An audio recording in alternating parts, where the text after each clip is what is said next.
So Jeff Keighley and the Video Game Awards have put out their list for nominees for a variety of categories at this year's Video Game Awards. So I want to start with the hot topic of Game of the Year. Before I do that though, I have to say I don't understand why some categories have 5 choices and then some have 6 choices, because I'm kind of gonna, as I talk about different categories and my thoughts on it, I feel like maybe if you had an extra choice, you could fit in a game that would have fit if you want to keep the current selection, but you only have 5, whereas this one has 6 and so forth. Secondly, if your game of the year did not make it on this list, or you're not happy with the list and you have some valid criticism to make, that's fine, but don't let the nominations upset you, I guess. Long story short, if your game didn't make it, it's all right. There's a lot of great games that came out this year that aren't on the list, and that's fine. That's a win for us gamers to know that there's so many games that came out this year, and it's hard to narrow down what can quote unquote be the game of the year at the Video Game Awards. But you have your own personal game of the year. That's all that matters. So let's hop right into it. And I say hop right into it, but we've been going on for a minute already. Anyway, Game of the Year award. Now, overall, I'm not surprised with the nominees for Game of the Year, especially hearing what people have been saying about all the nominees: Baldur's Gate, Alan Wake 2, Spider-Man. Some of the conversations around it, people are kind of mixed reception. Not saying it's bad, but it's not a slam dunk. Of course, it depends on what corner of the internet you're at when you listen to it. Mario Wonder, and to no surprise, Tears of the Kingdom. Now, me personally, where I take issue is seeing Resident Evil 4 there. Now, before anyone says, are you saying Resident Evil 4 is bad? I am not. But in a year full of amazing, great, fantastic, original releases that came out this year, I personally don't think you should have a remake in the conversation of Game of the Year, at least at the Video Game Awards, and I guess any other award show. Again, not to say Resident Evil 4 was bad, but it is a remake in a year full of stellar original games. By original, I mean new releases. And I've also seen people say, well, what about Final Fantasy 7 or Resident Evil 2? And I don't want to get into the rabbit hole with those games, but for me personally, given the generational leap, and I know Resident Evil 4 came in like at the tail end, if not the early end, the tail end of PS2, GameCube, what have you, and it's been rehashed multiple times for HP, but from what I see it as the drastic leap of seeing Final Fantasy's world transform into what we got on the PS4 with Final Fantasy Remake, same with Resident Evil 2, I can see a case to be had for those games more so than Resident Evil 4. The only time I really definitely agree with Resident Evil 4 being there is if this year was kind of limited on great games. Like if we had a handful of great games. What I'm saying is that the competition wasn't as well, then I could understand Resident Evil 4 being there. And with Resident Evil 2 and Final Fantasy 7 and how drastic those two changed so much of a game from the PlayStation 1 era, I can see a case to be had there. But with Resident Evil 4, I'm not in agreement. Like you have Final Fantasy 16, Lies of P that could have been in that spot, Hi-Fi Rush, Starfield, I know people are iffy about it, Diablo 4, Hogwarts Legacy, which we're going to get into later at the tail end of this video. A lot of new original titles that could have been put in that list, but that's pretty much. I don't want to spend too much more time talking about the Game of the Year category, but that's just my thoughts on it. Again, not saying Resident Evil 4 is a bad game, but I would prefer original game there instead of a remake. Now, personally, the next category that I kind of scratch my head about is Best Ongoing. Cyberpunk just feels out of place. I'm just saying it like that. Like Cyberpunk just feels out of place where you have it among all these multiplayer games and then you have the one single player game there. And yes, I know they had DLC with Phantom Liberty recently and they have a variety of updates, 2.0, 1.5, really overhauling the system.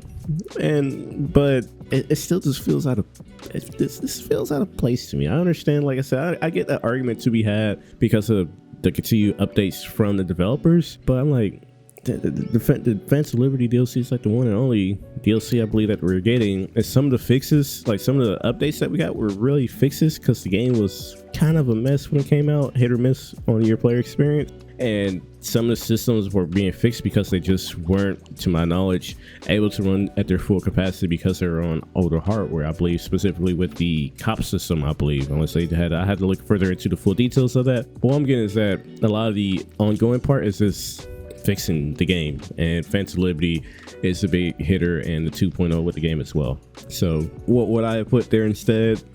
maybe Halo Infinite, at least seeing the fan response to the recent updates that they put out with the game, with the new seasons, Forge World, cross armor customization. And sure, somewhere say so, are we rewarding them for fixing the game or giving players what should have been there? Yeah, I guess that's an argument you could be had, but in terms of supporting the game, giving players what they want, expanding what you can do in the game, and just improving upon it, I can't help but feel that Halo could have been there.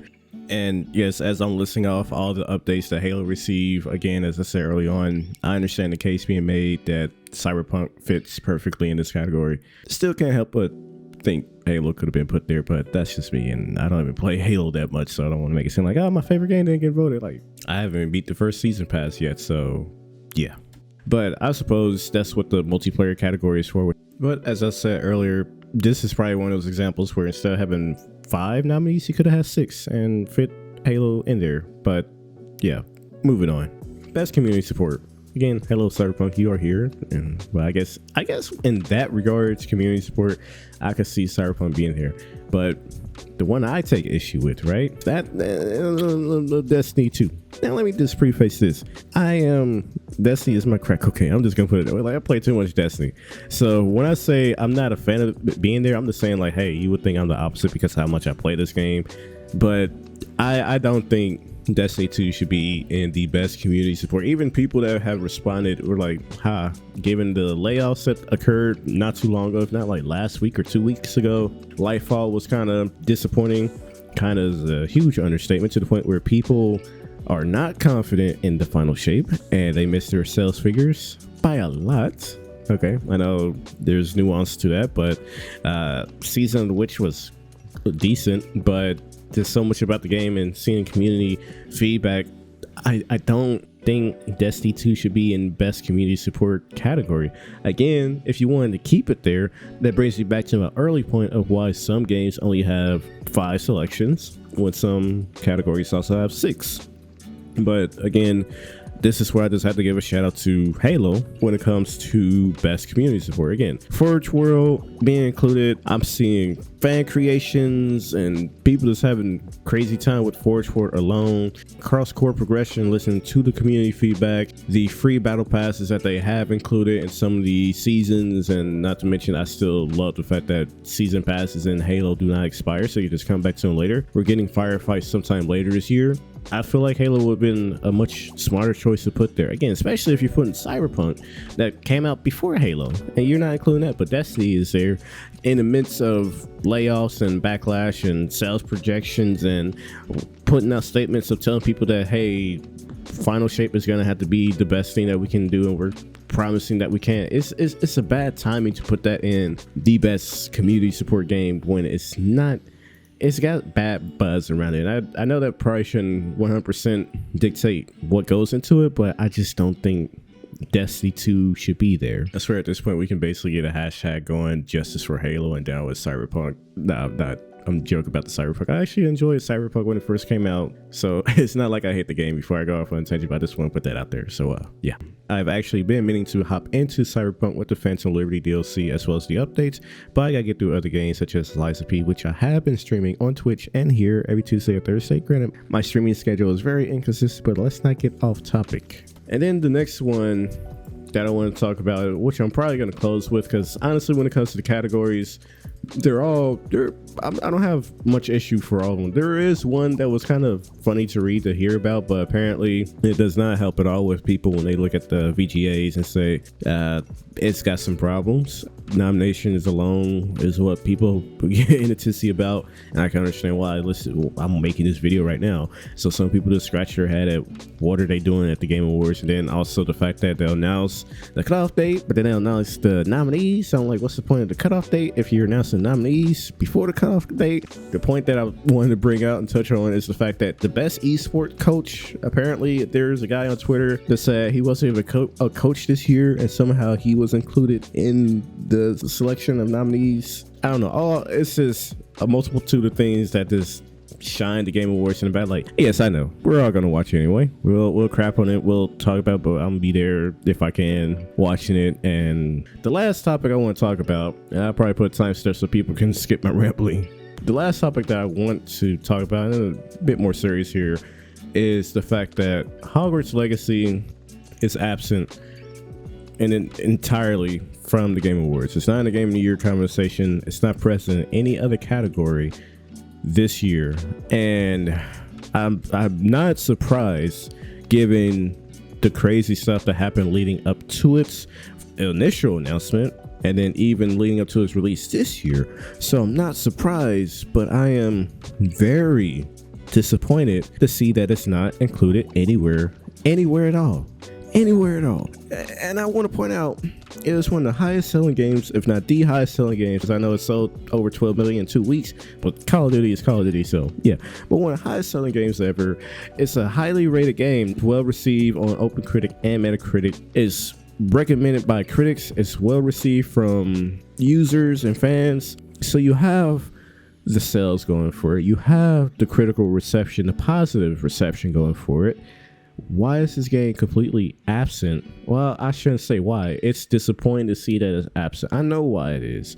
I know it's because of the fact how crazy people were, because of the connection and it has to J.K. Rowling and the political, I guess, craziness that it will have to include it on the show.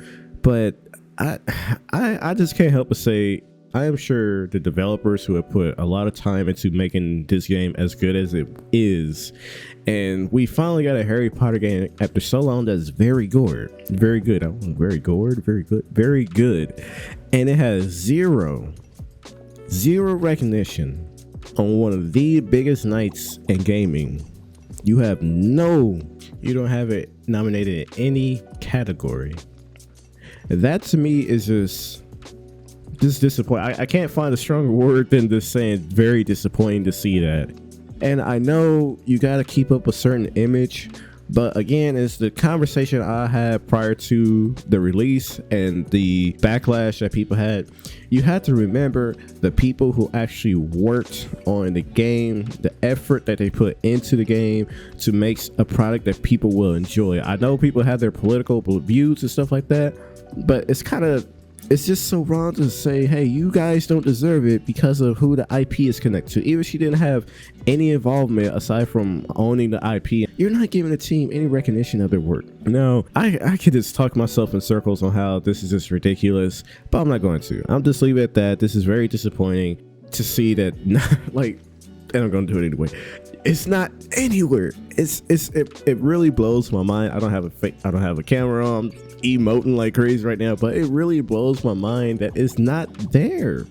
Politics is like, it's just wow. That's all I can say. So yeah, for the devs out there, I highly doubt anybody. I feel for you guys. I doubt any devs are going to listen to this video, but I feel for you guys. Like, I put in a lot of work to get a game out the door with facing so much, seeing people getting harassed online and things of that nature, and then when it finally comes out, seeing the positive reception behind it, people really enjoying it regardless of what hate that was getting tossed around at them, really showing that they love the work that you put in. And then again, at the biggest night of the year for gaming, one of the biggest nights of the year for gaming, nothing. So I don't want to just keep talking in a circle here. I'm gonna pretty much just cut the video here, or at least end the conversation here when it comes to it. This is a short recap. Game of the year, I personally feel like Resident Evil 4 shouldn't be there. There's a lot of awesome original games that could have been on that list. Again, Lies of P, Diablo 4, Final Fantasy 16. I feel like those could have been there instead.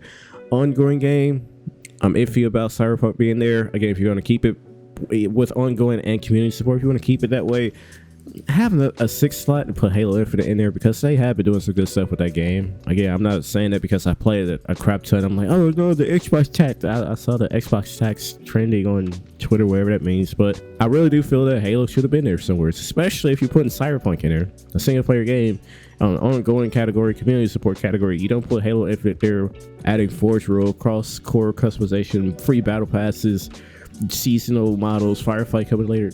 You don't add that there. And last but not least, like I said, Hogwarts Legacy just being snubbed so hard at this year's Game Award is utterly disappointing. Take a shot every time I said disappointing in the last 2 minutes or something like that. Do that. You probably died. I don't want to have any cops knocking on my door saying people took a drinking challenge because of your video. So I'm gonna go ahead and cut it here. Let me know down below, what do you think of the nominees? If your game of the year didn't make it, Let me know what your game of the year was. If you don't have issue, or what is your thoughts on the nominees? Do you agree with what is on that list? List it down below. If you disagree with any of my talking points, I welcome disagreements and conversations in the comments below. All I ask is people just keep it respectful. That's pretty much all I ask, and concise, just respectful. That's all it is. And the last thing I want to say with Hogwarts Legacy is that some may say, bro, it just wasn't that good, chill. And I'm like, that might be the case. He might be right, but I'm a rant about it anyway, because I can't help but feel what the reasons I mentioned could be the reason why I missed out. But if it simply is the fact that, hey, it just wasn't that great, I guess I'm just being dramatic and I can admit that. But that's just the last thing I wanted to say about Hogwarts. And I'm gonna go ahead and cut the video here. So you go ahead and enjoy the rest of your week. My sink exploded in my kitchen, so that's how my week is going. So yeah, we got it fixed, but that was fun to walk into early in the morning. So I'm gonna go ahead and cut it here, and like and subscribe and all that fun jazz. If you like the content. If not, I understand. At least leave a like though. I appreciate that. So I'm gonna go ahead and cut it here.